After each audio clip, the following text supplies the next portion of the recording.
अस्सलाम वालेकुम। उम्मीद है आप लोग खैरियत से होंगे।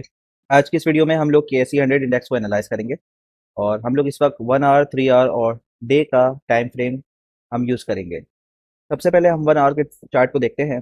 1 आवर के चार्ट, जैसे कि मैं हमेशा से इंडेक्स की वीडियोस में बताता रहा कि इंडेक्स अभी इस वक्त अपने अप ट्रेंड में है और इतना ज़्यादा बुलिश था इंडेक्स के शॉर्ट टर्म के जो ग्राफ होता है उस पे भी ये अपनी मूविंग एवरेजेस पे सपोर्ट ले रहा था। ठीक है, तो ये इसकी निशानी थी कि इंडेक्स बहुत ज़्यादा बुलिश है। अब हमने देखा कि इंडेक्स यहाँ से 4 अगस्त को हमने देखा इंडेक्स ने यहाँ ब्रेक करने की कोशिश करी, ऊपर गया फिर ब्रेक करा, अपना अप ट्रेंड वीक करता जा रहा है शॉर्ट ग्राफ में के हिसाब से, यानी जो इसका बहुत एक्सट्रीम जो बुलिशनेस थी इसकी वो कमजोर होती जा रही। यहाँ पर इसने ब्रेक किया, EMA 20 को 50 को ब्रेक किया और 100 से सपोर्ट लिया, फिर ऊपर गया और फिर इसने किसी और सपोर्ट पे किसी और टाइम फ्रेम के हिसाब से इसने सपोर्ट ली होगी यहाँ से, फिर ऊपर गया और फिर नीचे। अब यानी ये सपोर्ट ले नहीं पा रहा, ऊपर जा रहा है, फिर अगेन ये अपना यहाँ पे इसके पास आया और इसने सपोर्ट ली, ऊपर गया फिर नीचे जा रहा है। अब आप देखें इससे हो क्या रहा है। ये जो इनमें गैप था, ये EMA 20 50 और 100 में गैप था, एक बड़ा स्मूथ कर्व चल रहे थे, गैप बढ़ता जा रहा था, यानी बुलिशनेस बहुत ज्यादा थी। अभी आहिस्ता आहिस्ता देखें गैप कम होता जा रहा है। ये जो पर्पल वाला कर्व है ये भी ब्लू के करीब आ रहा है और ब्लू वाला भी ग्रीन के करीब आ रहा है, यानी ये आपस में इनके डिस्टेंसेस कम हो रहे हैं। अब इससे होगा क्या? अभी हालांकि अभी भी अगर हम देखें तो 20 वाला ऊपर है, 50 वाला नीचे है, उसके नीचे 100 है। अभी भी अप ट्रेंड है शॉर्ट ग्राफ के हिसाब से भी, लेकिन ये कंटिन्यूसली वीक हो रहा है और कुछ अर्से इसी तरह से अगर वॉलेटाइल मार्केट रही ऊपर नीचे तो इसका अप ट्रेंड ब्रेक हो जाएगा शॉर्ट ग्राफ पे। अप ट्रेंड ब्रेक कैसे होता है?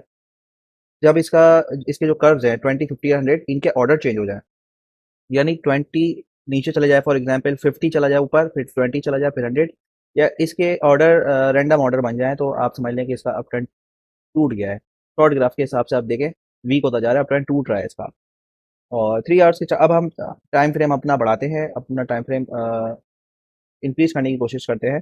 तो हम देखें इस पे भी ये सपोर्ट ले रहा था कंटिन्यूसली, जुलाई 3 जुलाई से, आज से 1.5 महीने पहले से आप देखें सपोर्ट ले रहा था, फिर यहाँ पे सपोर्ट ली और फिर इसने यहाँ पर 3 आवर्स का चार्ट, यानी हाफ डे का चार्ट आप कह सकते हैं, इसको भी इसने तोड़ने की कोशिश करी, फिर यहाँ से इसने सपोर्ट ली और ये तोड़ने की कोशिश करी, ये इसको फिर वीक कर रहा है। अब देखें है तो अभी भी अप ट्रेंड, लेकिन ये EMA 20 50 ये करीब आ रहे हैं आपस में आहिस्ता आहिस्ता, और अगर ये कुछ अर्से ऐसे ही चलते रहे तो ये ब्रेक कर देंगे। अच्छा, अब हम आ जाते हैं डे चार्ट पे। अभी हम लोग सिर्फ मूविंग एवरेजेस को देख रहे हैं। डे चार्ट पे देखते हैं हम, डे चार्ट पे तो ये स्टिल अपने कंटिन्यूस अप ट्रेंड में, इस पे कोई फर्क नहीं पड़ रहा। यानी कि इंडेक्स पे अगर मैं डे पॉइंट ऑफ व्यू से देखता हूँ तो कोई खास फर्क पड़ा नहीं। ज़्यादा होगा क्या इस डे चार्ट के हिसाब से, ये जो कर्व है ये कर्व यहाँ पे कहीं जाएगा तो तकरीबन 47 500 के करीब इंडेक्स सपोर्ट ले लेगा। अगर नीचे आता है इंडेक्स, तो कि मैंने इससे पहले भी वीडियो में बताया था, तो 47 500 पे इंडेक्स को एक अच्छी सपोर्ट मिल सकती है डे डे चार्ट के हिसाब से भी, और 3 आवर्स के चार्ट के हिसाब से भी यहाँ पर कहीं सपोर्ट मिलेगी इसको, और 1 आवर चार्ट के हिसाब से भी। अच्छा, ये तो हमने मूविंग एवरेजेस देख लिए। अब हम आ जाते हैं इंडिकेटर्स पे, 1 आवर के डिफरेंट इंडिकेटर्स पे। 1 आवर के चार्ट अब हम देखते हैं इसका MACD देखें तो ये एक डाउनवर्ड इंडिकेशन दे रहा है, यानी कि ये बता रहा है कि ये मजीद नीचे जा सकता है। और आपने देखा कि ये रेड कैंडल्स बन रही हैं यहाँ पर, और ज़रा से नीचे आया है ये अपने सपोर्ट से, EMA 50 से। हो सकता है चांसेस यही है कि वापस यहाँ पर आए। अगर ये वापस यहाँ पर आता है तो फिर वही वाली बात है कि इसका ट्रेंड कमज़ोर होना शुरू हो जाएगा।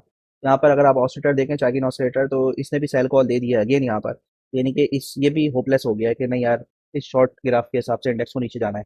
3 आवर्स के चार्ट पे अगर हम MACD और इसको देखें तो 3 आवर्स के हिसाब से तो MACD बहुत अरसे से रेड रेड में चल रही है, और स्टिल अभी इसका वापस ये रेड इंडिकेशन हो गई है। टैकिन ने अभी तक इसकी सेल कॉल बहुत पहले दे दी थी और स्टिल ये अभी कोई बाय कॉल इसने नहीं दी, यानी ये भी अब साइडवेज हो गया है समझ लें। और अगर हम डे चार्ट की बात करते हैं, तो डे चार्ट पे भी देखें बहुत अरसे तक इसकी, अगर मैं ये देखता हूँ MACD, बहुत अरसे तक ग्रीन रहा है, लाइट हुआ है लेकिन स्टिल ग्रीन रहा है। और उसके बाद फाइनली इसने जो है अपना अपने रेड हिस्टोग्राम्स बनाना शुरू कर दिए हैं, यानी कि अब यही यही बता रहा है कि इंडेक्स कमज़ोर हो गया है। ट्रैकिंग ऑसिलेटर पे अगर देखें तो इसने यहाँ पे सेल कॉल दे दी थी तकरीबन 7 8 अगस्त के पास, और अब ये साइडवेज है और अब ये जो है ना नीचे की तरफ जाने की इंडिकेशन दे रहा है। तो ये हमने देखा कि इंडेक्स जो है ना ओवरऑल, अगर मैं इसका आइडिया लूँ, तो ओवरऑल ये बता रहा है कि इंडेक्स इस वक्त वीक होता जा रहा है, इसकी जो बुलिशनेस है ये कमज़ोर होती जा रही है। शॉर्ट ग्राफ के हिसाब से 1 आवर तो तकरीबन ऑलमोस्ट इसका अप ट्रेंड ब्रेक हो गया है, और फिर उसके बाद अगर अप ट्रेंड इसका ब्रेक होता है तो 3 आवर्स पे सस्टेन करने की कोशिश करेगा, और अगर 3 आवर भी सस्टेन नहीं कर पाता तो फिर उस पे भी ब्रेक होके डे चार्ट पे हम देखेंगे डे चार्ट पे अपना अप ट्रेंड ब्रेक सस्टेन कराएगा नहीं। अगर उसने डे चार्ट पे 47,500 पे, जो कि बहुत ज़्यादा एक्सपेक्टेड है कि यहाँ पर मार्केट जाएगी, बहुत अरसे से मैं बता रहा हूँ, अगर यहाँ पे सस्टेन करता है तो फिर मजीद ऊपर जाने की गुंजाइश बाकी है। और अगर इसने डे का भी 47,500 ब्रेक कर दिया तो फिर हम कह सकते हैं कि इसका अप ट्रेंड फाइनली टूट गया है और फिर एक हैवी सेलिंग आ सकती है।